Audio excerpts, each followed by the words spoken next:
మా cousin sir Rajesh అందరూ హైదరాబాద్ ఉంటారు. మా బావగారు చెల్లి మా పిన్ని సార్ అందరూ అక్కడి నుంచి హైదరాబాద్ చేస్తున్నారు.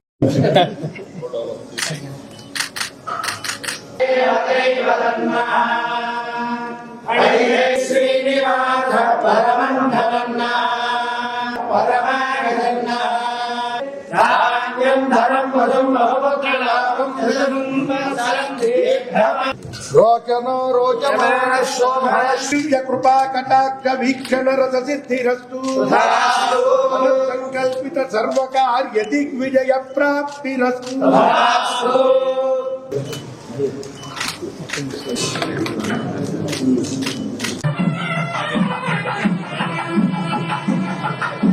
దేవాలయాన్ని ప్రారంభించినప్పుడు ప్రతిష్ఠ చేసినప్పుడు నేను వెంకయ్య నాయుడు గారు ఇద్దరు వచ్చాం.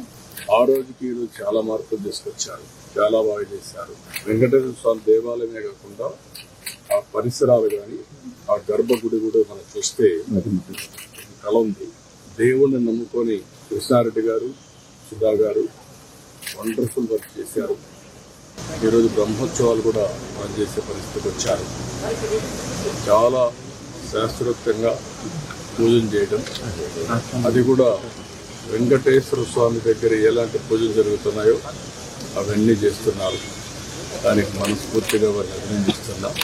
నేను జీరో పావర్టీ నిన్నే 2047 విజన్ డాక్టర్ స్వర్ణ ఆంధ్రప్రదేశ్ కోసం రిలీజ్ చేశాము. అందులో జీరో పావర్టీ P4 పాలసీ.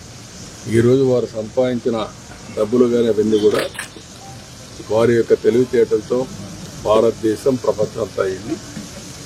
ఈరోజు PPP మోడల్లో అవన్నీ చేయగలిగారు, అంటే పబ్లిక్ ప్రైవేట్ పార్ట్నర్షిప్.